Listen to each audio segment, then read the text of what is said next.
선생이라면 이제 32회 공인중개사 시험이 모두 다 끝났습니다. 이제 여러 곳에서 여러 가지 결과들이 있죠.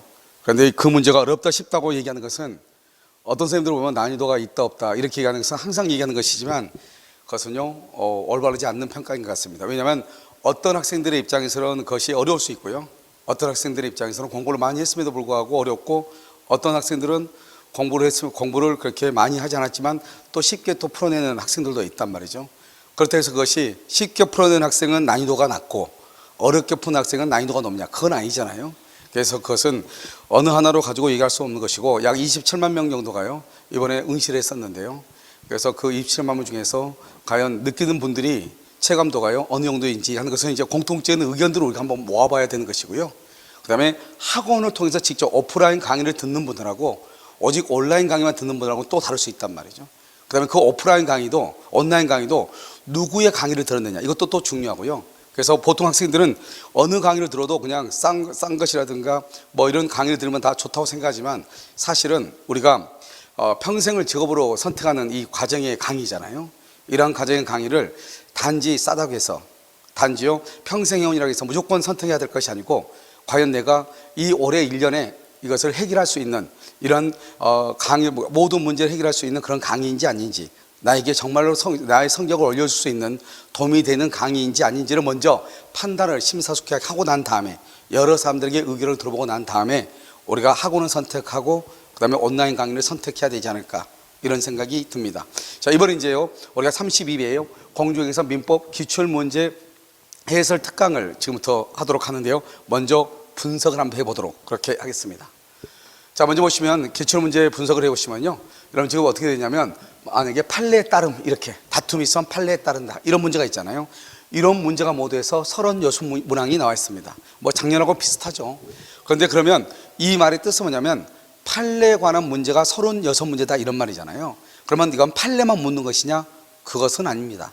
우리가 이제 법조문과 판례가 섞여 있는데 혹시나 다른 학자들의 견해와 그 다음에 판례의 견해가 다를 수가 있잖아요. 법조문을 해석함에 있어가지고 그럴 때는 판례에 따른다 이렇기 때문에요, 그렇다고 해서 모든 것이 판례 문제인 것은 아니지만 그래도 판례를 가지고 답을 하라, 이런 문제이기 때문에요, 그것이 36문항이다. 그래서 판례가 차지하고 있는 비용이 절대적이다, 이렇게 볼 수가 있는 것이고요. 그 다음에 우리가 이제 옳은 것은 이렇게 물어보면 상당히 좀 어렵죠. 옳은 것은 그러면 모든 지문이 4가지가 틀리다는 것을 우리가 판단을 해야 되잖아요. 그런데 틀린 것은, 이러면 아무래도요 지문이 읽기가 좀 더 편하죠. 그래서 학생들이 다음 주에서 옳은 것은 이렇게 나오면 좀 더 평균 점수가 낮아지는데요, 틀린 것은 이러면 평균 점수가 좀 더 올라간단 말이죠. 이것을 우리가 부정형으로 묻는 거, 틀린 것은 옳지 않는 것은, 이렇게 묻는 것이요 26문항이 나왔다, 이런 말이죠. 그 다음에 이번에는 이제 작년에 비해서 응시자가 상당히 많아졌죠. 그러면서 문제의 난이도가 높아진다. 뭐 별의별 학생들의요 선생님들의 가문이설이라든가 그 학원에서 특강 문제라든가 여러 가지 문제로 별의별 유언비어를 발산을 하죠. 이번에는 민법이 어렵다, 개론이 어렵다, 공법이 어렵다, 세법이 어렵다, 다 필요 없는 것이죠. 이미 공인중개사 시험의 수준은 우리 성인고시에서는 이미 높은 수준에 올라가 있는 것이에요. 그리고 여러분들이 학원에서 공부를 하거나 할 때 이미 그러한 수준에서 여러분들이 공부를 하고 계신 거예요. 그러니까 절대로 그런 유언비에 속으시면 안 되고, 그런 유언비에 좌지우지 될 필요도 없어요. 아시겠죠? 그렇기 때문에 여러분들은 어떻게 하면 되냐, 어떤 유형의 문제가 나오더라도, 어떤 난이도의 문제가 나오더라도 그런 문제를 적어도 24문제에서 28문제 사이를 충분히 해결할 수 있도록 강의를 해주는 것이 중요하고, 그러한 길로 이끄는 것이 중요한 것이지, 이것이 난이도가 올해는 높을 거니까 준비를 더 해라, 난이도가 낮을 거니까 좀 적당히 해도 된다, 이건 아니잖아요. 우리가 직접 출제자가 아니기 때문에 그런 말에는 절대 속지 말 건데, 그래도 이번에는 좀 더 응시생이 좀 더 많으니까 아무래도 변별력을 가져야 되잖아요. 그렇다면 여러분 강의할 때 몇 번 얘기했지만 사례형 문제하고 박스형 문제가 더 증가될 수밖에 없어. 민법에서는 만약에 개론 같은 경우는 아무래도 계산 문제가 좀 더 내용이 좀 더 깊거나 문제가 좀 더 많아지거나, 그다음에 민법의 경우는 우리가 이제 박스형 문제가 많아지거나 사례형 문제가 많아지거나 이럴 수밖에 없단 말이죠. 그럼 딱 보면 알겠지만 작년에 비해서 박스형 문제가 하고 사례형 문제가 좀 더 증가가 됐죠. 그럴 때에서 문제의 난이도가 더 높느냐, 그건 아니고, 아무래도 우리가 여기서 옳은 것을 찾아내라 이렇게 했을 때는 한 문제 5개 지문에서 틀린 건 하나를 찾아내는 것보다 셋 중에서 몇 개가 틀리냐 이렇게 했을 때는 아무래도 좀 더 어려워 보이겠죠. 내용은 다 똑같은데, 수준은 똑같은데 찾는데 좀 더 어렵다 이 말이죠. 그래서 그렇지 난이도, 문제 수준이 높아진 것은 아니다 이런 말이죠. 그래서 당연히 강의를 할 때 몇 번씩이나 박스형 문제, 그 다음에 사료형 문제가 많기 때문에요. 모의고사 문제를 볼 때도 마찬가지로 박스형 문제, 사료형 문제가 아무래도 좀 더 많이 넣어서 강의를 했단 말이죠. 그러니까 여러분들이 충분히 다 대비를 하지 않았을까 이런 생각이 들고요. 그 다음에 두 번째는 이제 출제 경향입니다. 이번에 이제 시험에서는 어떤 것들이 주로 나와 있냐면요. 학생들이 시중에서 보면, 인터넷 사이트에서 보면 민법의 난이도가 문제 좀 어렵다고 그러는데 그건 아니고요. 그래서 우리 시험은 항상 해년마다 맨 마지막에 봅니다. 우리 시험보다 앞에 있는 시험이 약 한 10개 정도가 됩니다. 민법이 들어가 있는 것이요. 그 중에서 맨 마지막에 보는 것이 바로요, 우리 공중에서 시험이 10월 30일 맨 마지막에 본단 말이죠. 민법이 들어간 것 중에서는요. 그래서 기존의 국가고시나 각종 자격시험, 즉 변리사라든가 감정평가사라든가 공인노무사라든가 각종 자격시험에서 출제됐던 최근 기출문제 지문들이 곳곳에 이렇게 지문으로 들어가 있어요. 알죠? 그런데 그런 지문들을 빨리 캐치를 했으면 모르는데요. 그렇지 않으면 약간 난이도가 있다, 어렵다 이렇게 느낄 수는 있었을 텐데요. 하지만 그런 지문들이 이번에 보면 그런 지문들을 주로 답으로 한 것은 아니에요.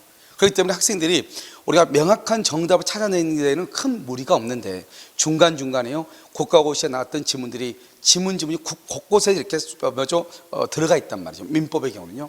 그래서 읽다 보면은 잘 듣지 못했던 지문들이 있다 보니까요, 어렵게 느낄 수도 있고요. 그래도 여러분요, 민법 경우는 여러 문제들이 많죠. 매년 국가고시가 약 한 130문제 정도가 매년 쏟아지거든요.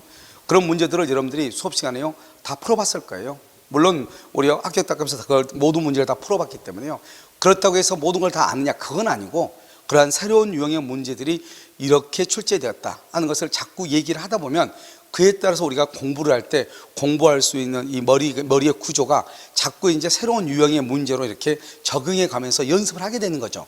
그래서 내가 처음 보는 지문이 나왔다 할지라도 그것을 충분히 응용력을 발휘해서 그러한 문제의 정오를 명확하게 답할 수가 있는 것이죠. 아시겠죠? 그 다음에요, 2번은 이미 문제, 우리 공중에서 민법 문제 출제 수준은 어느 정도 높은 편이죠. 알겠죠? 그래서 수험생 응시위원회 증가로 출제 난이도가 높지 않을까 걱정을 했지만 난이도 조정보다는 박스형 문제와 민법의 경우는 사료형 문제를 합해서 19문제가 출제가 됐죠. 그래서 체감 난이도는 좀 더 작년보다는 높다 이렇게 보셨겠지만, 그렇다 하더라도 아마 여러분들이요, 실질적으로 문제를 딱 치고 나서 맞은 점수는 여러분들이 기대했던, 여러분들이 시험 칠 때 어렵다고 생각을 하고 쳤는데 실제 문제를 딱 막상 이렇게 체크를 해보니까 내가 생각했던 것보다는 점수를 좀 더 많이 맞지 않았을까 이런 생각이 듭니다. 왜냐? 어려운 지문들, 여러분들이 다른 국가고시에 나왔던 지문들이 요소에 들어가 있어요. 하지만 그런 것들을 정답으로 한 경우는 올해는 아니거든요. 그렇기 때문에 실질적으로 여러분들이 각종 학원에서 배웠던 그런 지문 중에서 주로 정답을 했기 때문에 실질적으로 읽을 때는 참 잘 모르는 지문들이 나올 수 있어서 어렵다고 느꼈지만 실제로 정답은 의외로 여러분들이 선택한 지문들이 다 정답으로 되어 있어서 아마도 성적들은 다 좋지 않았을까 이런 생각이 들고요. 아마 내년에도 유사한 수준으로 나오지 않겠어요? 앞으로도 계속요, 이렇게 IMF가 아마 코로나 시대가 이렇게 계속 지속이 되다 보면 아무래도 공인중개사 쪽으로, 성인고시 쪽으로요, 이렇게 많은 응시자들이 좀 더 몰리지 않을까 이런 생각이 들어서 여러분들이 이제 앞으로 공부하면서 사료형 문제, 박스형 문제, 또 이런 문제들을 선별하는 문제, 이런 것들을 여러분들이 항상 생각을 하면서 보시고, 그 다음에 기존에 출제되었던 각종 자격시험, 민법과 관계된 자격시험들을 여러분들이 또 보면서 그런 시험들은 어떻게 문제를 해석을 하고 어떤 유형의 문제의 지문으로 출제되는지 하는 것을 좀 더 우리가 볼 필요가 있다 이렇게 보여집니다. 그 다음에 이러면 올해 시험에서 암기해서 맞출 수 있는 문제는 1번 빼고 더 없지 않나요? 알겠죠? 그래서 여러분들이 단순 암기를 해가지고 맞출 수 있는 문제가 이제는 거의 없다. 이런 보면은 주변에서 누구를 어떤 강의하는 스타일이나 이런 것을 뭐라고 하는 것이 아니고, 여러분들 보면 두문자 따서 암기한다거나 무슨 문자들을 연결해서 한다거나 이런 시대는 이미 지났다는 거죠. 물론 그런 강의를 들으면 합격을 못하죠. 그건 아니죠. 1년 만에 합격할 것을 3년, 4년 걸리는 거죠. 언젠가는 그런 강의를 들어도 합격을 합니다. 그런데 몇 년씩 재수하면서 그런 강의를 들어가면서 합격할 필요는 없는 거잖아요. 그래서 여러분들이요, 두문자 따고 이렇게 암기식의 강의를 하는 것을 여러분 좀 지양해 주시고, 좀 힘들더라도 처음부터 이해하려고 노력하시고, 그 다음에 여러분들이 힘들어도 전체를 포괄적으로 이렇게 생각하려고 하는 그런 이 유형의 문제를 좀 더 알고 있어야 되겠죠. 그러려면 어떻게 해야 돼요? 강의를 자세히 듣는 것도 중요하고, 짧은 시간 안에 강의를 압축해서 듣는 것도 중요하고, 여러 가지 유형을요 우리가 뭐 이렇게 지문 형태로 또는 사례형 형태로, 판례 형태로, 여러 가지 문제의 형태로 여러분들이 연습을 할 수밖에 없는 것이다, 이렇게 보여지는데요. 여러분들 각각의 학원마다 여러분들이 좋은 커리가 있어서 그 커리대로 여러분들이요 잘 하지 않을까, 이런 생각이 듭니다. 아시겠죠? 그래서 이제 여러분 한번 보시면은, 자, 문제를 한번 볼까요? 자, 민법 총칙의 이제 출제를 한번 볼까요? 자, 민법 총칙은요 단독형이 문제가 나왔죠. 그래서 지금 밑에는 보면 옆에는 판례라고 나와 있죠. 이제 판례의 유형을 묻는 것이 민법 총칙에서 10문제 중에서요 7문제가 판례와 관계된 것을 찾아라, 이렇게 나왔단 말이죠. 그래서 단독행위, 적법성, 이중매매, 의사 힘격에서 비진이하고 통정의 표시가 나왔죠. 복대리, 무권대리, 표현대리. 대리에서요 우리가 보통 복대리와 표현대리가 동시에 같이 나오는 경우는 참 드물어요. 이번에는요 복대리와 표현대리가요 동시에 이렇게 나와 있죠. 그래서 대리에서 지금 최근에 4문제가 나온 경우도 있고, 그럼 계속해서요 작년에도 3문제, 4문제, 올해도 3문제 이렇게 나와 있죠. 그 다음에 무효와 취소가 계속 한 문제씩 해서 2문제가 나왔죠. 그래서 한 3년 전만 하더라도 무효와 취소는 한 문제가 나왔는데요, 무효 한 문제, 취소 한 문제가 따로따로 나오고 있고요.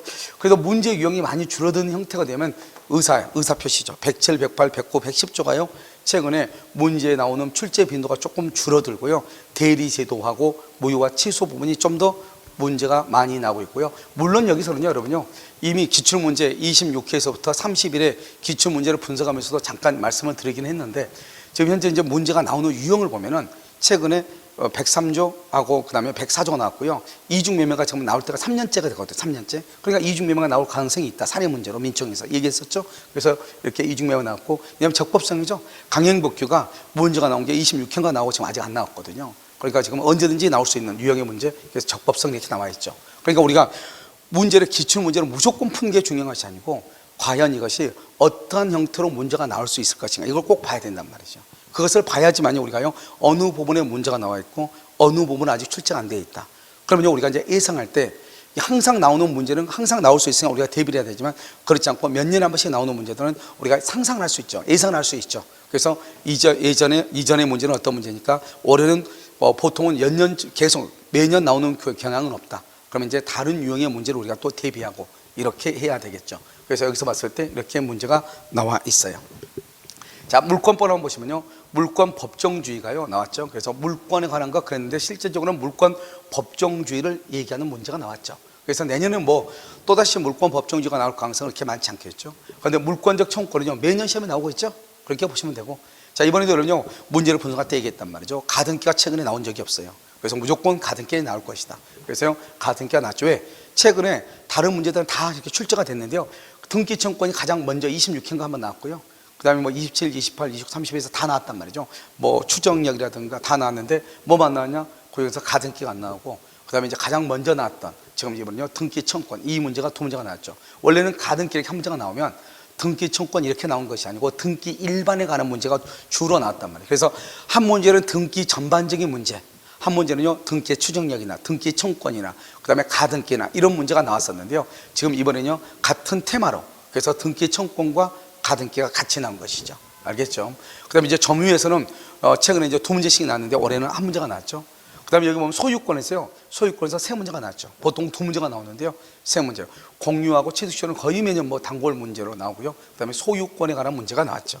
그 다음에 이제 주상권이요 2년에 한 번씩 보통 2문제씩이 나와요. 그래서 올해는 한 문제가 나왔죠. 지상권, 지역권, 전세권이 나왔고요. 지역권은 판례가 아닌 일반적인 것을 물어봤어요. 지역권은요. 나머지는 판례를 물어봤고요. 그다음에 이제 유치권. 유치권은 3년 전에는 2문제씩 이렇게 3문제도 나온 적도 있는데요. 지금 작년 올해 계속 한 문제가 나와 있고요. 저당권이 2문제가 나왔죠. 그런데 올해는 이제 저당권이 올해 이제 의외로 근저당권이 중요함에도 불구하고 매년 나오는 것은 아니잖아요. 그래서 얘기를 했었죠. 근저당권이 이제 최근에 나왔기 때문에 이번에 이제 제3취득자. 이 제3취득자는 몇 번 강의하면서도 얘기했지만, 제3취득자 항상 저당권이 설정되어 있는 부동산에 대한 거래를 할 때 지상권자나 전세권자나 제3취득자를 얘기하는 거잖아요. 이런 경우는 언제나 있을 수밖에 없죠. 우리나라는요 거의 모든 부동산의 99%가 저당이 잡혀 있기 때문에요. 그렇기 때문에 이 저당이 잡혀 있는 물건을 사거나 또는 전세에 들어가거나 지상권을 설정하는 사람이 나타날 수밖에 없죠. 그러니까 저당권에서 가장 많이 지문으로 출제가 된 것은 제3취득자라고 몇 번을 얘기했었잖아요. 그래서 제3취득자가 이제 단독으로 문제가 나왔었고요. 물론 저당권 형법은 뭐 항상 중요하고 설령 단독으로 문제가 나오지 않더라도 지문 형태로는 꼭꼭 나왔기 때문에요. 저당권 형법이. 그래서 이번에는 공동저당의 계산 문제가 나오지 않을까 예상을 했었는데요. 아직 안 나왔기 때문에요. 내년에는요, 근저당권하고 공동저당을 우리가 좀 더 잘 봐야 되겠죠. 뭐 거의 근저당권은 반드시 나온다고 보시고요. 공동저당도 이제 내년에 되면 벌써 지금 3년째, 4년째가 되거든요. 그래서 공동저당이 나올 때가 됐다. 이렇게 보시면 될 거예요. 자, 그러면 이제 채권법이죠. 채권법은 약관법이 오랜만에 한번 나왔죠. 그래서 약관법이요, 우리가 이제 16회 때 한번 나오고 19회 때 한번 나오고요. 그 다음에는 뭐 이렇게 지문 형태로 나오다가요, 지금요 약관법이라는 것이 이렇게 지금 나와 있죠. 그래서 약관법 한번 나왔기 때문에 앞으로 약관법이요 한 뭐 3년에서 5년 정도는 나올 가능성이 없겠죠. 그 다음에 계약의 청약이 나와 있고요, 항변권 나왔고 제3자 계약. 우리가 여기서 보면 위험부담이라는 것이 의외로 동시항변권하고 위험부담이 각각 3번씩 나왔거든요. 알았죠? 세 문제에서 최근 6년 동안요 나왔었는데, 이번에는 항변권이 나오고 제3자 위한 계약은 매년 났어요. 참, 그래서 매년 나왔기 때문에 당연히 제3자 위한 계약은 나온다고 그랬죠. 그 다음에 동시항변권과 위험부담은 3번씩 나왔단 말이죠. 그래서 둘 중에 한 문제는 나올 것이다. 이렇게 해서 먼저 항변권이 나왔고요. 그 다음에 계약 해제는 매년 나왔는데, 아무튼 올해는요 합의 해제가 2군데서 나왔었잖아요. 합의 해제. 그래서 변리사 시험인가 하고 감정평가사 시험이 나왔기 때문에 합의 해제를 봐야 된다. 근데 뭐 합의 해제는 언제나 나오면요 자주 나왔던 테마이기 때문에 다 맞췄죠. 합의 해제가 나왔고요. 담보 책임에서는 수량 부족 일부 멸시, 그 574조가 나왔고요. 그다음 특이한 것은 환매하고 교환이 연속적으로 같이 단일 문제로 각각 나오는 경우는 거의 없었거든요.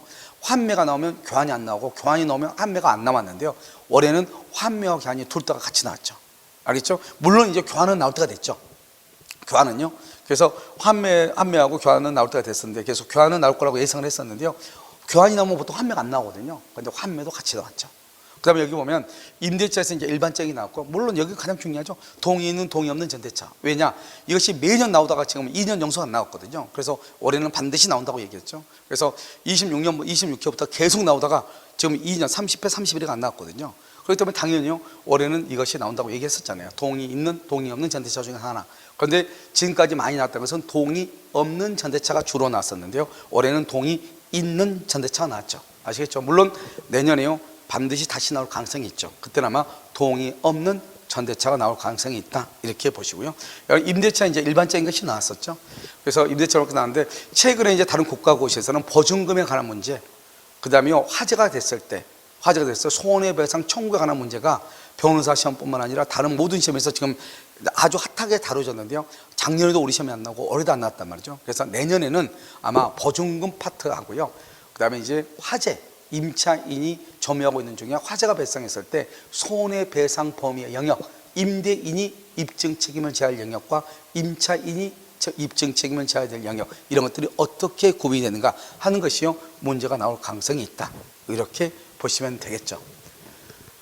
자, 그 다음에 이제 민사특별법에 대해서 한번 살펴볼까요? 민사특별법에서는 여러분요, 집합건물법은 집합건물, 부동산 실명법, 가등기담보법, 상가건물 임대차 보호법, 뭐 그다음에요 갱신요건은 뭐 당연히 올해는 나온다고 그랬죠. 왜냐하면 작년에 문제가 많이 있고 그래서 안 나왔지만 올해는 뭐 당연히 나온다고 했으니까요. 뭐 여기 뭐 저뿐만 아니고 모든 선생님들이 다 예상했던 것이죠. 그래서 갱신 요건은 당연히 나고요. 그다음에 주택임차 보호법에 관한 이제 일반적인 판례인데요. 그렇게 어려운 판례는 아니고 기본적인 판례들이 나왔었죠. 그래서 특히 여러분요, 특히 여기 상가하고 가등기하고 그다음에 집합건법 이 세 가지는 최근에는 법조문 형태에서 주로 나오고 있죠. 왜냐하면 앞에 부분에서 상당히 어렵고요. 그래서 아마 그런 것이 아닐까. 그다음에 우리가 가등기 담보법은 뭐 새로운 판례들이 없으니까요. 기존에 이제 기출 문제로 유형을 주로 보시면 되고, 부동산 실명법이라고 하는 것은 우리가 이제 중간 생략형이냐 계약 명시상이냐 이 두 가지를 여러분이 기본적으로 잡고 그 다음에 것을 이제 생각하면 되기 때문에요. 보통은 계약 명시상이 주로 시험에 더 많이 나왔고요. 그다음에 중간 생략형이죠. 그래서 계약 명시상이 3번 나오면 중간 생략형 3자간 등기 명시상은 1번 정도 나왔잖아요. 그래서 그런 정도로 가지고 정리를 하시면 된다. 이번에는 상가 건물이자 보호법이 권리금이 나오지 않았죠. 뭐 내년에는 100%요. 권리금에서 다시 또 시험이 나오겠죠. 왜냐하면 매년 지금 권리금에서 나오다가 올해만 지금 안 났단 말이죠. 그래서 내년에는 다시 권리금에 관한 최신의 판례들이 몇 개 있거든요. 그 판례들을 여러분들이 이제 예상 문제로서 준비를 하시면 된다. 이렇게 보여집니다. 여기까지가 뭐냐면 올해 이제 32회 공인중개사 자격시험에 나온 민법에 대한 분석을 이제 우리가 한번 해봤는데요. 이런 모든 시험들을 우리가 봤을 때 여러분들이 어떻게 보는 것이냐? 먼저 기출문제를 정확하게 봐야 된다. 왜냐? 기출문제를 보고 무조건 문제를 풀면 되는 것이 아니고 이 문제가 어떻게 해서 이런 문제들이 나왔는지 그것을 정확하게 왜 이것인지 하는 것을 정확하게 알아야 되겠죠. 그래서 기본적으로 여러분이 10년 이상의 기출문제를 반드시 보셔야 돼요.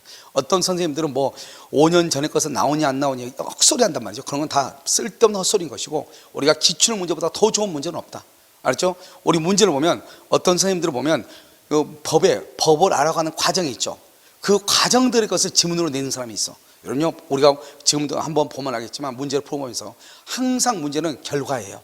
그래서 어떤 이런 A라는 과정, B라는 과정을 거쳐서 결론이 뭐냐? C다. 그러면 C만 딱 가지고 문제의 지문으로 만든단 말이죠.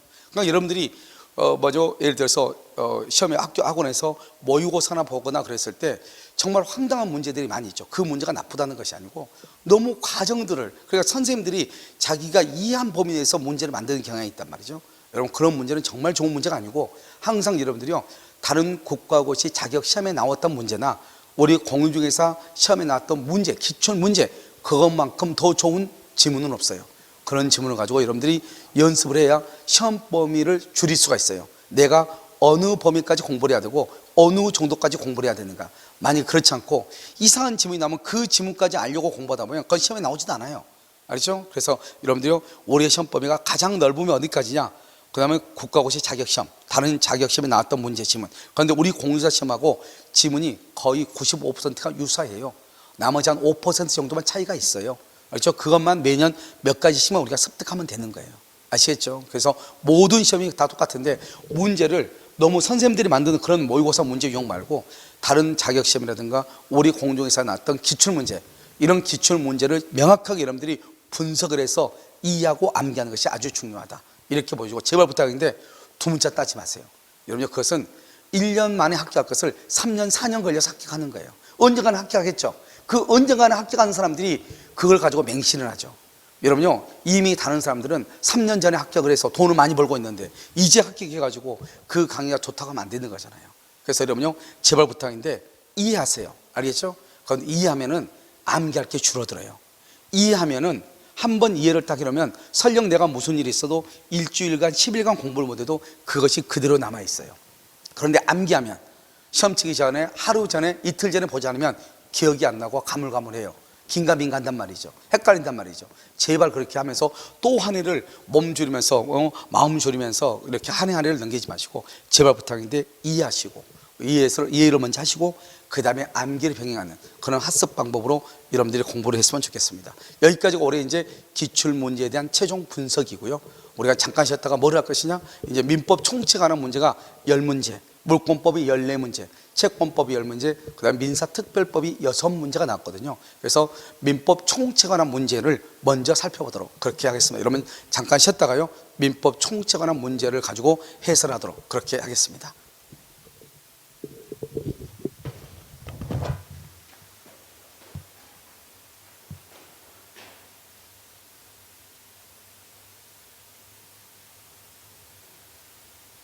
문제가 나왔어요. 이건 지금 A형이에요.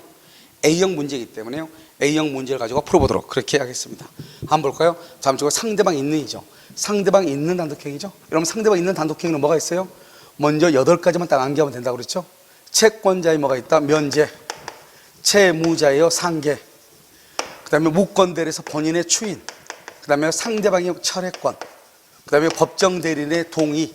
그 다음에 취소, 해제, 해지. 이것을 먼저 정확하게 먼저 암기하시고, 그 다음에 상대방이 없는 경우죠. 없는 경우는 3가지.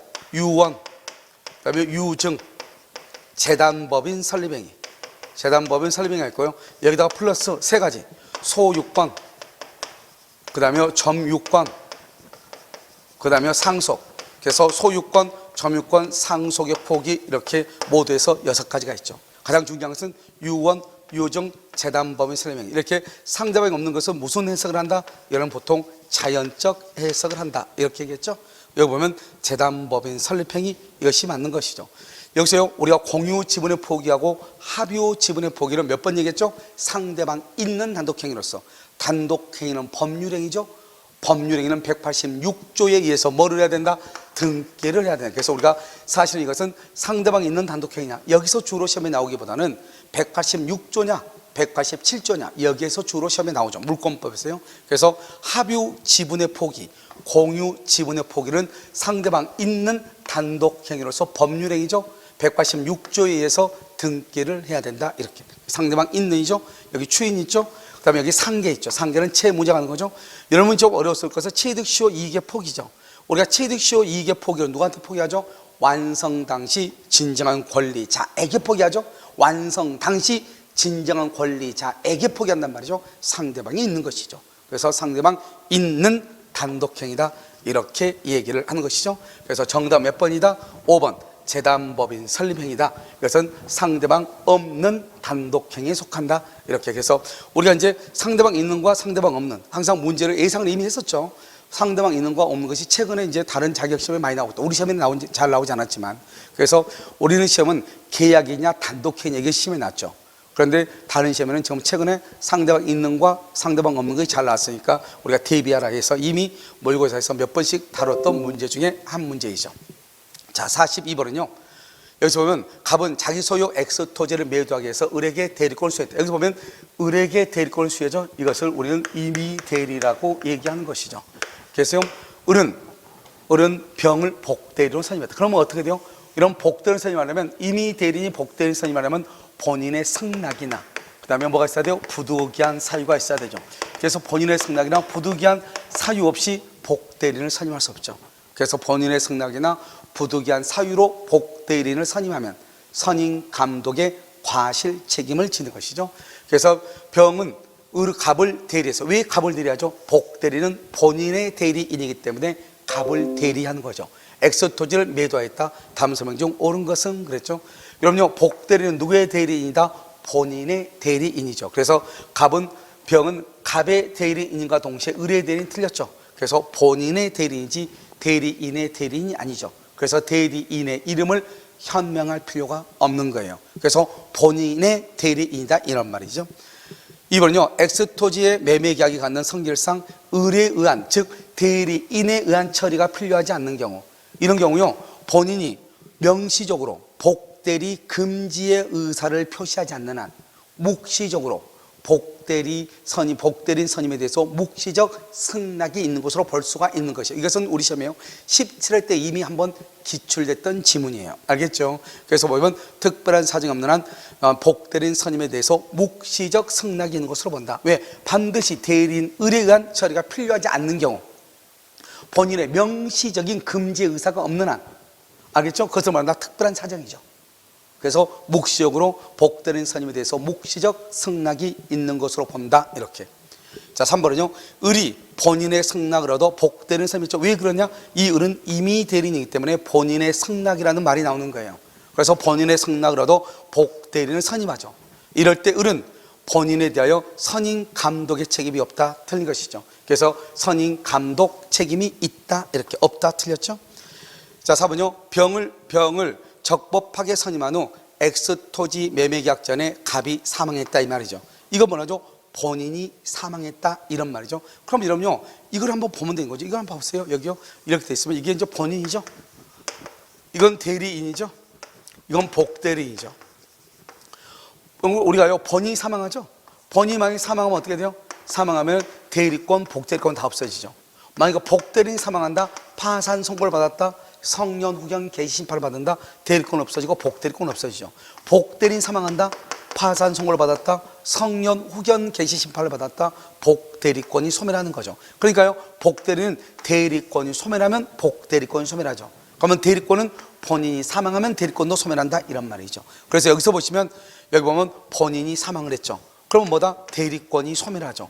대리권이 소멸하면 뭐도 소멸한다? 복대리권도 소멸한다, 이 말이죠. 그래서 복대리권 소멸하지 않는다, 틀린 것이죠. 그 다음에 5번은요, 만일 대리권이 소멸된 을이 병을 선임했다, 이 말이죠. 대리권이 소멸된 을이 대리권을 복대리를 선임했다. 이러면요, 우리 여기 표현대리라고 하는 말이 있나요? 표현대리. 여기서 그러면 조심해야 되니까 표현대리는 무권대리 일종이죠. 그래서 무권대리임에도 불구하고 상대방은 어떠한 권한이 있다고 믿었다는 거잖아요. 그 믿는데 잘못이 없었다는 거잖아요. 그런 경우는 상대방의 신뢰를 보호하기 위해서 본인 가백의 책임을 묻는 제도, 그게 바로 표현 대리라고 하는 제도잖아요. 여기서 보면 만일 대리권이 소멸된 의리, 그러면 이건 무권대리죠. 왜? 표현대리는 무권대리 일종이니까요. 이 사람이 복대리를 선임했다 이 말이죠. 그러면 이 복대리도 무권대리겠네요. 이 무권대리인이 기본대리권이 돼서 표현대리가 성립할 여지가 있다 없다? 있다 이 말이죠. 상대방이 믿을 만한 정당한 이유가 있다 간다면. 알겠죠? 항상 그러니까 대리권이 없다 무권대리, 상대방이 믿을 만한 정당한 이유가 있다 표현대리, 이렇게 되는 거잖아요. 알겠죠? 그래서 매매에 대해서 민법 129조에 의한 표현대리의 법리가 적용될 여지가 있다 없다? 있다, 이렇게 해야 되겠죠. 그래서 옳은 것은 그랬죠. 그래서 정답은 몇 번이다? 2번이다, 이렇게 되는 것이죠. 자요, 43번 한번 보실까요? 자, 행위 능력자 의뢰는 그랬죠. 대리권 없이. 그럼 무권대리는요? 왜 행위 능력자 의뢰 말을 썼을까요? 무권대리는 제한 능력자가 되면 무권대리인으로서 책임이 없거든요. 그 말은 을은 무권대리인으로서 책임을 질 수 있다, 이런 뜻이죠. 그 다음에 갑을 대리하여 갑이 보유하고 있던 매수인의 지위를 병에게 양도하기로 약정하고 병은 을에게 계약금을 지급하였다, 이렇게 됐죠. 그럼 이 병이 누구죠? 병은 상대방이죠. 을에게 계약금을 지급했네요. 그럼 여기서 이제 뭐가 문제가 되죠?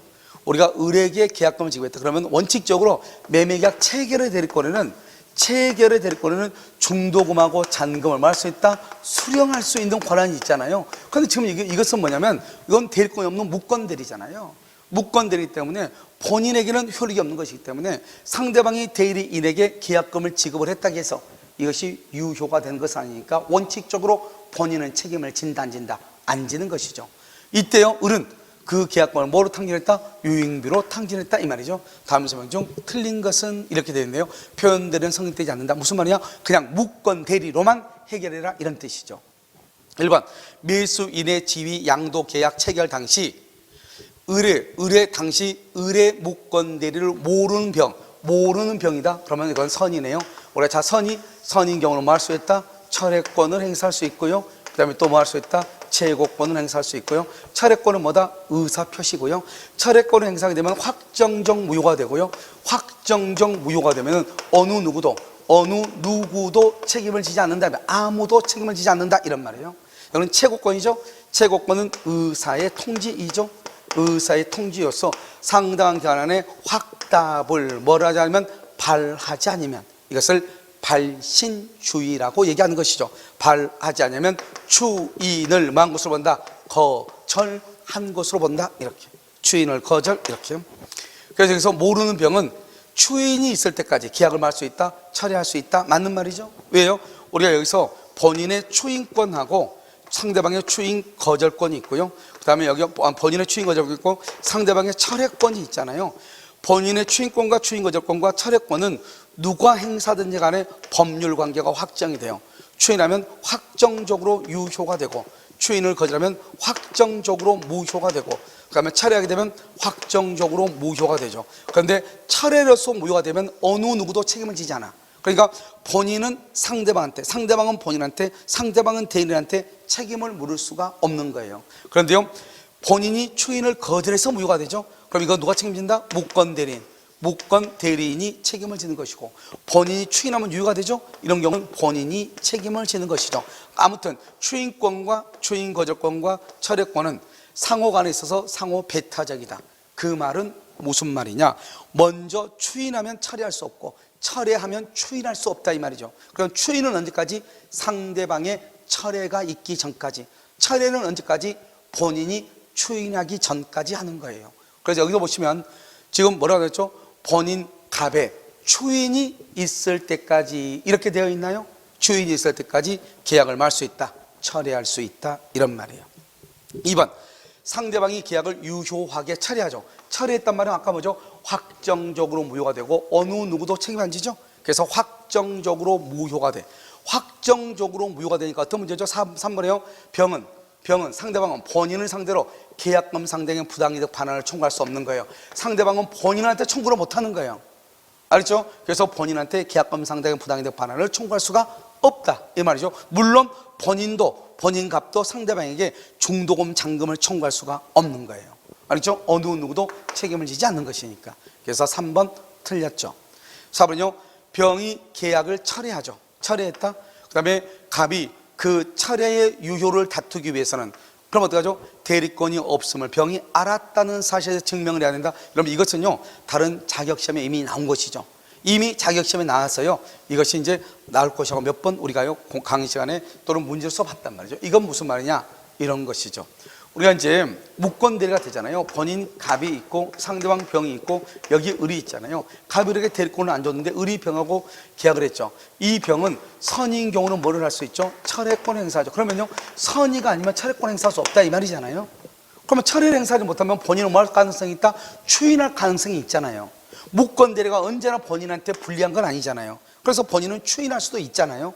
그런데 상대방이 철회해버리면 확정적으로 무효가 되기 때문에 본인은 추인할 수가 없다 이런 말이에요. 그러면 본인은 어떻게 한다? 상대방이요, 철회를 못하게 해야 되겠죠. 그러면 철회를 못하려면 상대방은 이 선이란 말은 무권대리인 걸 계약 당시 무권대리인 걸 몰랐다 이 말이죠. 그럼 본인은 어떻게 한다? 병 너는 을하고 무권대리하고 계약할 때 이미 무권대리인 것을 알면서 계약하지 않았냐? 니네 둘이는 절친 아니냐? 이런 말이죠. 이것을 갑이 증명을 해서 그러면 병이 악의가 되죠? 철회를 못하게 만들고 자기가 추인하면 된다 이런 말이죠.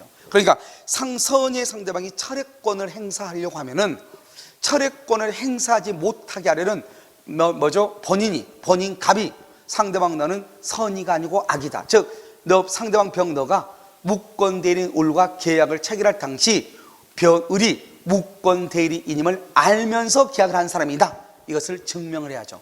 그러면 뭐 할 수 없다? 철회할 수 없다 이런 말이에요. 알겠죠? 그래서 증명을 해야 된다 이렇게. 5번 병의 계약 철회 전 갑이 사망하고 을이 단독 상속인이 됐다 이 말이죠. 그러면 을이 단독 상속인이 돼가지고 을이요 상대방에게 추인을 거절하거나 이미 등기된 경우에 등기의 말소를 청구하거나 병과의 계약의 무효라고 주장할 수는 있다 없다? 없다. 그래서 추인을 거절하는 것은 뭐에 반한다? 신의칙에 반한다. 그래서 추인을 거절할 수 있다 없다? 없다 이란 말이에요. 없다. 알겠죠? 그래서 정답은 몇 번이다? 그러면요 3번이 된다 이 말이죠. 아시겠죠?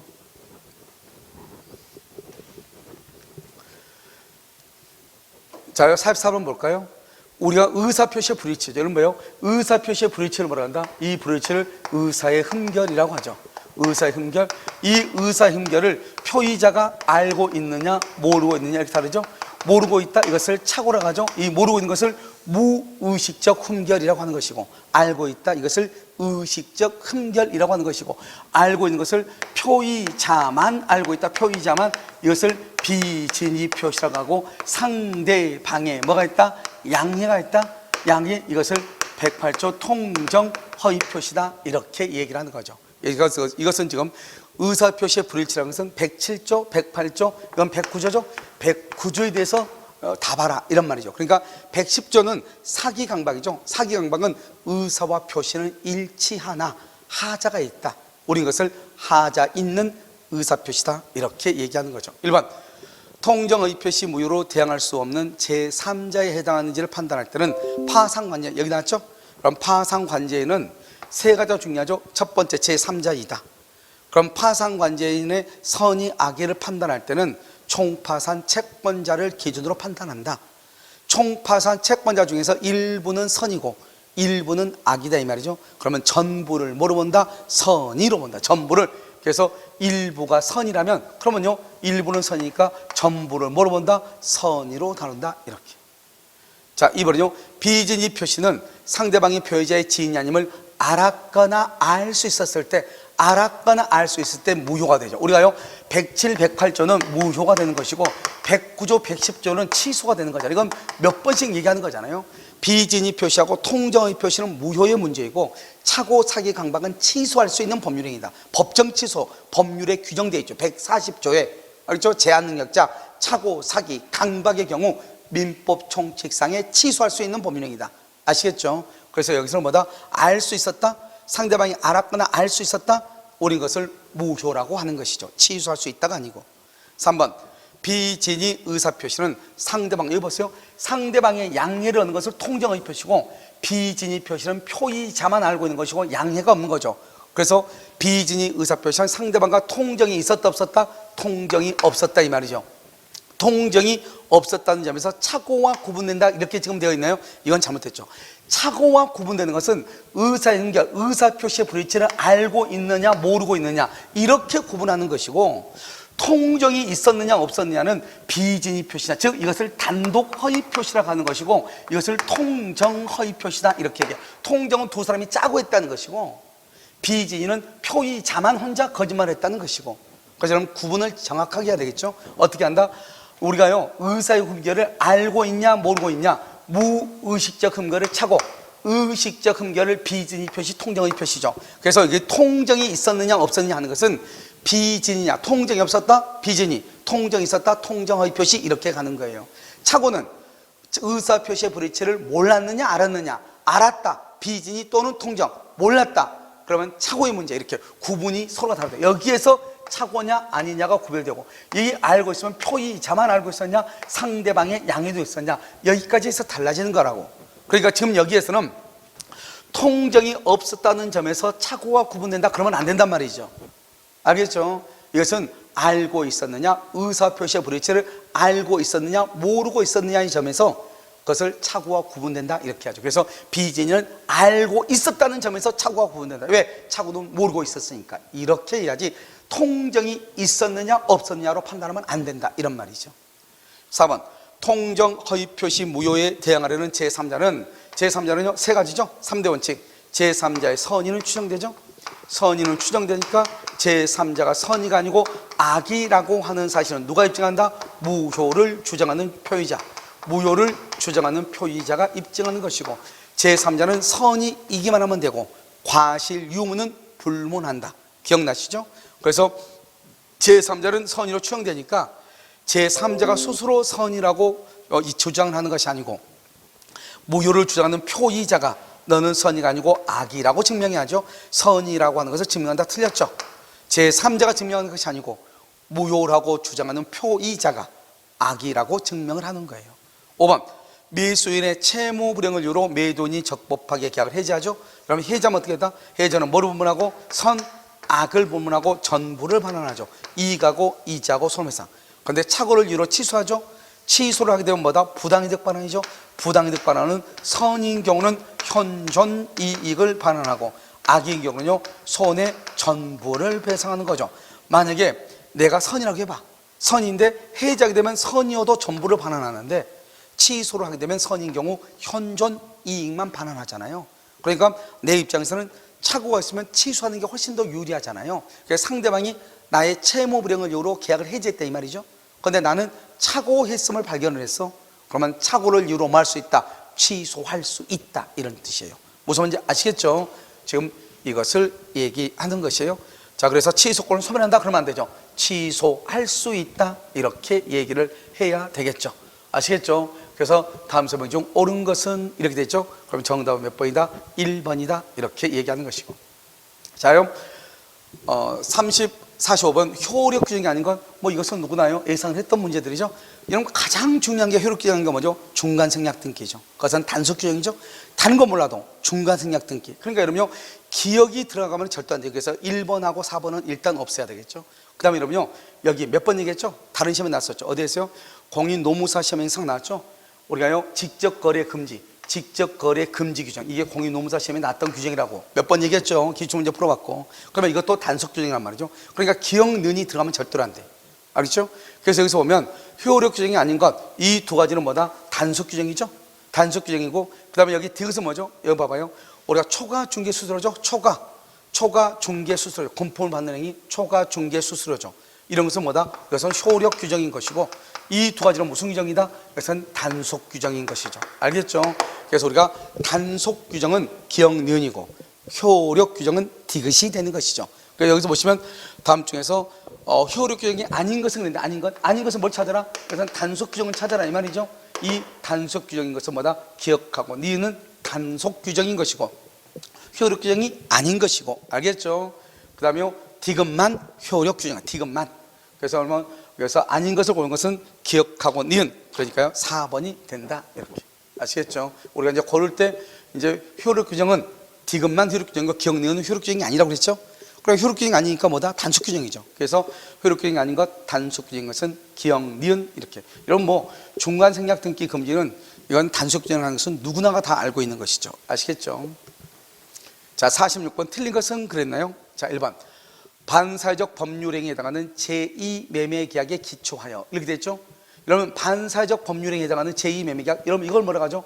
여러분 이것을 제2매매계약 이것을 적극 가담했다 이 말이죠. 적극 가담. 그럼 103조 위반이죠? 그래서 기초하여. 그러면 이거 뭐죠? 이 제2매매계약은 뭐다? 절대적 무효이죠. 절대적 무효. 그것은 선의의 제3자도 보호되지 않는다 이 말이잖아요. 제2매수인으로부터 그 부동산을 매수하여 등기한 선의의 제3자, 아무리 선여도 이 사람 보호된다 안 된다? 안 되죠. 절대적 무효는 선의의 제3자에게도 무효를 주장할 수 있다. 제2매매계약의 유효를 주장할 수 있다. 틀렸죠. 그래서 1번 틀렸다 이런 말이죠. 자, 2번은요 제2매수인이 이중 매매 사실 알았다? 알았다. 그래서 단순히 악이라는 거죠. 그럼 악의만으로 적극가담이 아니죠. 적극가담은 제1의 매매계약에 있음을 알면서 매도를 요청하고 유도하여 매매계약 체결에 이르는 것, 우린 것을 적극가담이라고 한단 말이죠. 단순히 알았다, 악이다, 그런 경우는 그것은 무효가 되는 것이 아니죠. 그래서요 알았다는 사정만으로 제2매매계약을 반사회적 법률행위 즉 적극가담에 해당하여 무효라고 볼 수는 없다 이 말이고.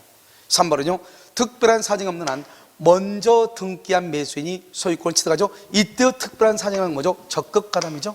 그래서 적극가담이라는 것이 없으면 우리나라 원칙적으로 형식주의에 입각해서 누가 먼저 계약을 체결했느냐가 중요한 것이 아니고 누가 먼저 등기를 했느냐. 그래서 먼저 등기한 매수인이 소유권을 취득한다 이 말이고. 4번은요 반사회적 법률행위에 해당하는 이중매매의 경우, 여기서 반사회적 법률행위에 해당한다고 하는 것은 적극가담했다 이런 뜻이잖아요. 이런 경우 제1매수인은 제2매수인에 대해서 직접 등기 말소를 청구를 못해요. 왜 직접 등기 말소를 청구할 수 없다? 제1매수인은 아직 소유자가 아니거든요. 소유자가 아니기 때문에 매도인을 대위해서 일단 제2매수인 명의의 등기를 말소하고 매도인에게 다시 이전 등기를 해야죠. 왜? 매도인과 제1매수인 간의 계약 자체는 유효이기 때문에. 그래서 계약으로 인해서 발생한 소유권 이전 등기의 청구권에 기초해서 제1매수인은 매도인에게 등기를 청구할 수가 있는 것이죠. 5번 부동산 이중매매의 법리는 이중으로 부동산 임대차 계약을 체결하는 거. 이런 봐봐요. 우리 이것을 뭐란다? 여기는 이중매매라고 되어 있죠. 이중매매는 제1의 계약도 매매이고 제2의 계약도 매매일 때를 이중매매라고 하죠. 그런데 꼭 이런 경우만 해당하는 것이 아니고 제1의 계약은 매매인데요 제2의 계약은 적극가담에서 저당권을 설정받은 경우, 제1의 행위는요 취득시효 완성인데요 제2의 행위는요 적극가담에서 증여를 받는 경우, 이런 경우도 다 이중매매의 법리가 적용되죠. 그래서 우리는 이것을 전체적으로 뭐라고 한다? 이중양도의 법리다 이렇게도 표현을 하는 거예요. 그러니까 제2의 행위가 임대차 계약일지라도 적극가담하여 이루어지면 그 임대차 계약은 무효가 될 수가 있다 이런 뜻이죠. 무슨 말인지 아시겠죠? 그래서 적용될 수 있다 이렇게. 그래서 그러면 틀린 것은 이렇게 되어 있죠. 그래서 틀린 것은 유효를 주장할 수 있다. 그래서 선의 제3자로 유효를 주장할 수 있다. 안 되죠. 절대적 무효니까 유효를 주장할 수가 없다 이렇게. 자, 47번요 틀린 것은 그랬네요. 자, 취소권은 추인할 수 있는 날은 뭐죠? 추인할 수 있는 날은 취소의 원인이 소멸한 날, 즉 제한 능력자가 된 날이죠. 그 날로부터 몇 년이다? 3년 내 법률행위 한 날, 계약을 체결한 날로부터 몇 년? 10년이죠. 작년에 우리가 이것을 가로 넣기로 했죠. 그래서 취소에서 가장 많이 나온 지문 중 하나가 바로 이거죠. 그래서 여기서요 한 날로부터 10년이고, 여기요 추인할 수 있는 날이라는 것은 취소의 원인이 소멸한 날부터 3년이란 말이죠. 이것은 제척기간이죠. 왜? 취소권은 형성권으로서 제척기간이고 청구권은 소멸시효에 걸리는 것이죠. 2번 취소할 수 있는 법률에 관하여 법정추인. 그럼 봐봐, 잘 봐. 법정추인은 법률의 규정이죠. 그래서 법정추인은 일단 취소의 원인이 종료해야 돼. 종료하고 내가 의사 표시를 하는 게 아니죠. 법률의 규정이죠. 그러니까 취소 사유가 있음을 알든 모르든 관계없어. 알겠죠? 알든지 모르든지 그건 따지지 않아요. 그래서 보면 취소권자가 취소권의 존재를 인식해야 된다. 인식할 필요가 없다고. 왜? 법률의 규정이니까, 법정 추인이니까. 만약에 취소할 수 있는 법률행위 추인이라면 이때는 취소할 수 있는 법률행위죠. 법률행위는 의사표시죠. 의사표시는 내가 무슨 말을 하는지를 알면서 명시적, 묵시적으로 해야 되는 거잖아요. 그러니까 취소할 수 있는 법률행위의 추인은 그것은 취소 사유가 있음을 알면서 해야 되는 것이고, 그런데 법정 추인은 법률의 규정이지 의사표시가 아니잖아요. 그러니까 의사표시가 아니니까 그러한 취소 사유를 알든 모르든 따지지 않는 거예요. 여기서 중요한 것은 뭐다? 이 일을 뭘 하지 않아야 돼? 보류함이 없어야 돼요. 알겠죠? 이 일을 보내지 않고. 자, 그 다음에 취소된 법령이 취소된, 그럼 소급해서 무효죠. 처음부터 무효이죠. 처음부터 무효니까 뭘 할 수 있다? 무효 행위의 추인, 무효 행위의 추인을 할 수 있다. 취소권은 뭐다? 형성권이죠. 형성권이니까 3년하고 10년은 무슨 기간에 걸린다? 제척 기간에 걸린다. 청구권은 무슨 기간, 뭐에 걸린다? 소멸시효에 걸린다. 형성권은 제척 기간, 청구권은 소멸시효. 이렇게 딱 구분해서 암기를 해야 되겠죠. 자, 3번. 취소할 수 있는 법률행위의 상대방이 확정이 됐네요. 항상 여러분 취소권은 누구한테 행사한다? 나하고 계약을 체결한 직접 상대방. 그러니까 내가 만약에 갑이 을하고 계약했죠. 근데 을이 그걸 병한테 처분했다 이 말이죠. 그래도 나는 누구한테만 계약을 한다? 을에게만 취소를 한다. 그래서 만약에 갑하고 을하고 있다. 을이 갑을 사기쳤다. 사기친 다음에 을이 이것을 다시 병한테 처분했다 이 말이죠. 병한테요. 그래도 나는 취소권은 누구한테 행사한다? 을에게만. 자기를 사기를 쳐서 계약을 체결한 을에게만 취소권을 행사하고, 그 다음에 이 병은요 선일 때 보호되고 악일 때는 보호가 안 되는 것이 제3자로서. 그런데 만약에 이 갑이 제한능력자다. 갑이, 이게 이제 이때는 또 문제되죠. 17살 제한능력자다. 갑이 을하고 계약을 했죠. 을이 다시 이것을 병한테 처분했죠. 병한테요. 이렇게요. 그러면 취소는 누구한테 한다? 갑은 오로지 직접 상대방 을한테만 취소한다. 이렇게요. 제한능력자가 취소는 절대적 취소로서 제3자인 병은 뭐를 불문하고? 선, 악을 불문하고 보호될 수가 없죠. 이것을 우리는 절대적 취소라고 얘기를 하는 것이에요. 알겠죠? 절대적 취소다 이렇게. 그래서 상대방이 확정되죠.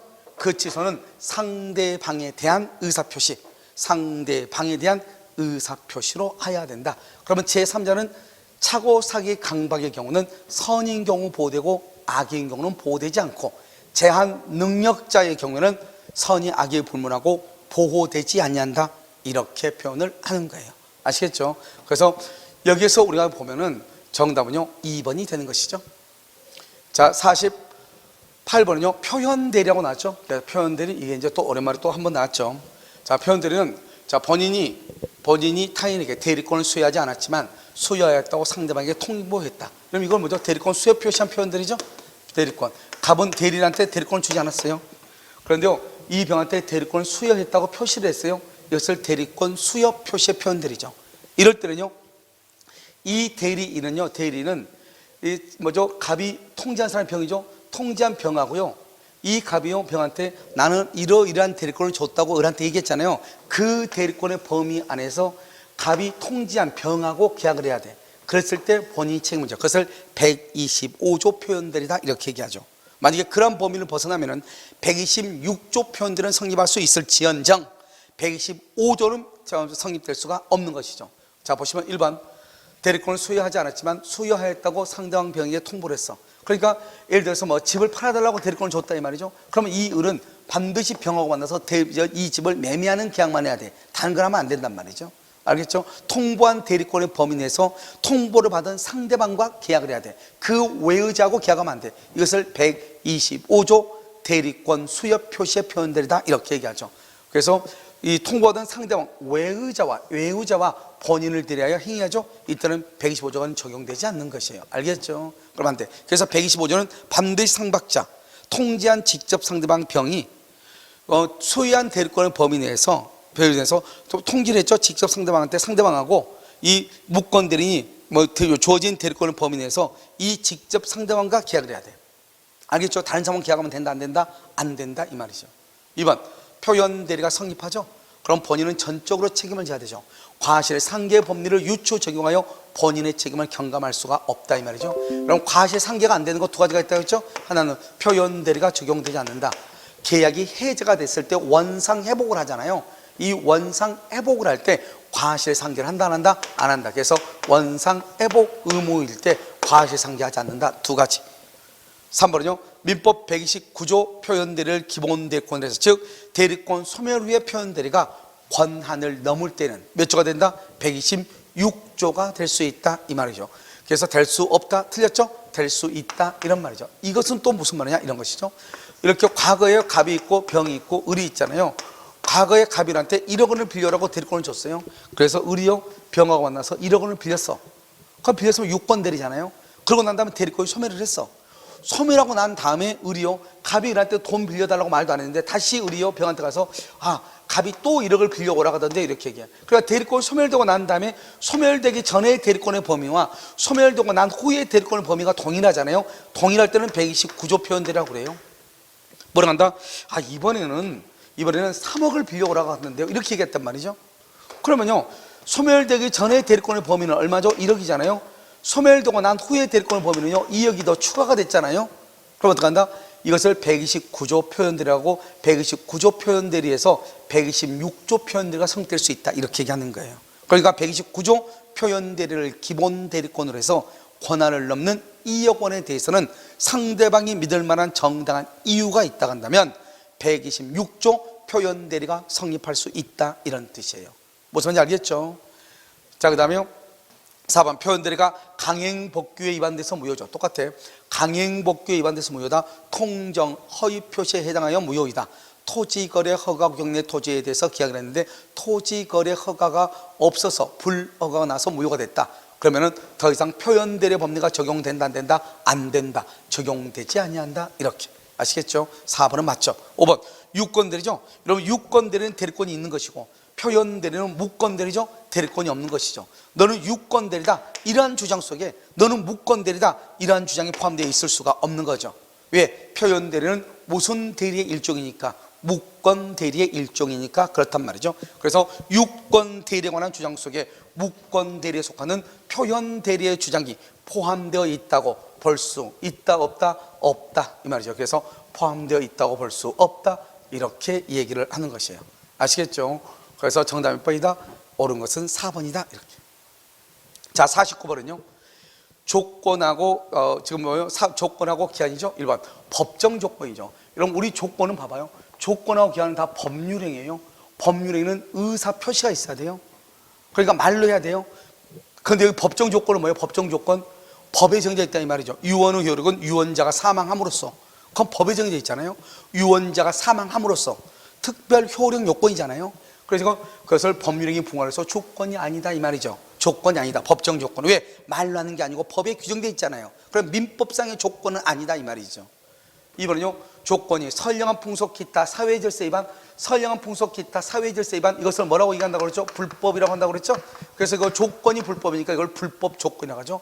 불법 조건은 조건만 무효이다. 법률행위 전부가 무효다. 법률행위 전부가 무효다. 이렇게 얘기하는 거예요. 법률행위 전부가 무효다. 조건만 무효다 그러면 안 되죠.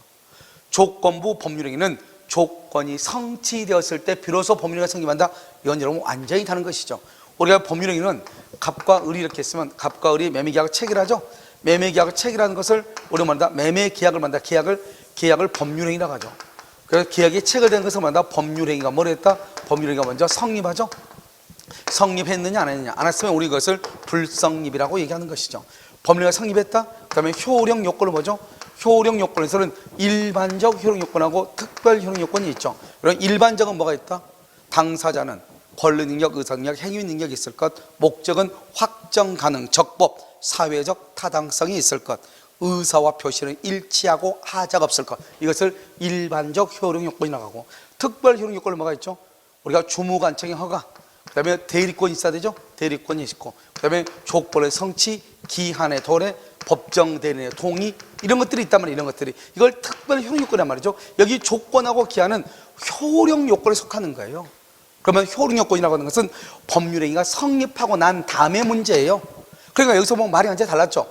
조건의 성취라는 것은 효력 요건이고 여기는 성립이잖아요. 성립하고 난 다음에 조건의 성취란 말이 나와야지, 조건이 성취되고 난 다음에 법률행위가 성립할 수는 없어. 순서가 먼저 법률행위가 성립하고 그 다음에 조건이 성취가 돼야 돼. 왜? 조건은 효력 요건에 속하기 때문에 그렇다, 이런 말이에요. 아시겠죠? 그래서 조건이 성취되었을 때 아니고 성립했을 때 하고 나면은 조건의 성취, 이렇게 보는 것이, 이것은 효력 요건이니까 순서가 틀린 것이죠. 4번은요, 조건부 법률에서 불능은 꽝이죠. 성취할 수 없으니까 마이너스. 정지조건 효력이 나중에 발생하죠. 그러니까 플러스. 마이너스 플러스를 곱하면 뭐다? 마이너스. 그러니까 무효다, 이렇게 되는 거죠. 마이너스. 항상 이렇게 암기하라고 그랬죠. 이미 성취했다 플러스 기성조건, 해제조건 소멸하니까 마이너스, 플러스 마이너스 곱하면 마이너스죠. 그래서 무효. 알겠죠? 5번 과거의 사실이죠. 과거의 사실은 뭐죠? 이미 31회에 이미 합격을 했어. 이미 합격한 사람한테 뭐라 한다? 너 시험에 이번 32회 시험에 합격하면 자동차 사줄게. 이미 작년에 합격했는데, 이것을 뭐라 한다? 부진정 조건이다, 이렇게 얘기하죠. 다른 말로 이것을 기성 조건이다. 이건 민법상의 조건이다, 아니다 이 말이죠. 이미 과거에 이미 성취된 거잖아요. 그걸 기성 조건, 그것은 조건이 아니다. 알겠죠? 조건으로 되지 못한다. 왜? 조건이라는 것은 뭐다? 법률행위 효력이나 발생을 장래 불확실한 사실의 성부에 의존하는 것 조건, 장래 확실한 사실의 성부에 의존하는 것, 우린 것을 기한이라고 얘기한단 말이죠. 그래서 조건과 기한이라는 것이 있는 것이죠. 그렇기 때문에 여러분요, 우리가 조건과 기한은 장래 사실이죠. 장래. 그래서 이미 성취된 과거의 사실은 조건이 될 수 있다 없다 이 말이죠. 그래서 조건이 될 수가 없다, 이렇게 됐죠. 그래서 조건이 되지 못한다, 이렇게 얘기를 하는 것이에요. 무슨 말인지 이해되시죠? 자, 그 다음에 3번이 그래서 완전히 말이 다른 말이죠. 자, 그 다음에 50번은요, 옳은 것은 그랬죠. 무효인 법률행위의 추인이죠. 우리가 무효인 법률행위의 추인은 뭐를 생각하면 되냐? 의사무능력자, 즉 술이 많지 않은 사람. 그 사람이 술이 많지 않은 상태에서 계약을 했어요. 그 많지 않은 상태에서 계약을 인정하려고 그래. 그걸 무효행위 추인이라고 하죠. 언제 인정해야 돼요? 술이 깬 후에 인정을 해야 되겠죠. 그래서 무효의 원인이 뭐죠? 술이 많지 않은 상태에서 깼다. 소멸이란 말이 뭐죠? 술에서 깨어나서, 술에서 깨고 난 다음에, 알겠죠? 그렇게 해야 효력이 인정된다. 맞는 말이죠. 이번 무효인 법령에는 무효임을 안 날로부터 3년, 이것은 여러분요, 취소할 때 맞는 말이죠. 취소. 우리 무효는, 한 번 무효는 영원한 무효이기 때문에요, 그 무효는 가만히 놔둬도 영원히 무효가 돼요. 알죠? 그러니까 우리는 취소를 할 때는 어떤 취소의 원인이 소멸한 날로부터 3년, 그 다음에 언제부터요? 그 다음에 계약을 체결한 날부터 10년 안에 취소하죠. 근데 추인하려면요, 취소의 원인이 소멸한 날로부터, 알죠? 추인할 수 있는 날로부터 몇 년 안에? 3년 안에 추인을 하죠. 그때 추인은 취소할 수 있는 법률행위 추인이라고 하는 거예요. 여기는 지금 뭐죠? 무효행위 추인이잖아요. 무효행위 추인은 3년이라는 말이 없다고요. 무효는 언제나 무효이기 때문에.